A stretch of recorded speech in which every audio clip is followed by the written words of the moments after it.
Magandang araw mga kabogito. Today, i-update ko kayo tungkol sa Tagaytay Flyover na ngayon ay officially open na sa mga motorista. Habang papalapit tayo sa Mendez Crossing area, makikita ninyo na fully accessible na ang flyover. Tinanggal na ang dating barriers at open na ang northbound at southbound lanes. Pag-akyat natin, makikita na kompleto na ang main carriageway. Maayos na ang pavement, smooth ang surface at malinaw ang lane markings. Bawal dumaan ang bus, trucks, tricycle, bikes at e-bikes. Dahil bukas na ang flyover, mas mabilis na ngayon ang daloy ng trapiko papasok at palabas ng Tagaytay. Malaki ang nabawas lalo na sa intersection area na dati ay mabigat tuwing weekends at holidays. Sa ilalim naman, may mga finishing works pa sa ilang bahagi, pero hindi na ito nakakaapekto sa daloy ng sasakyan.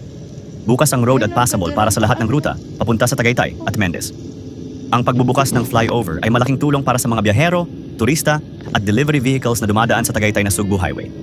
Mas maikli na ang pila at mas predictable na ang traffic flow. Iyan ang latest road update sa Tagaytay Flyover. Officially open na. Kung may iba pa kayong gustong ipa-update na kalsada, bundok kalsada o chismis, i-comment nyo lang. Salamat sa panonood. Wala lang ha. Ano, mas mabilis para hindi masyadong traffic, I guess. Yay! Uwi na. Uwi na! Let's go!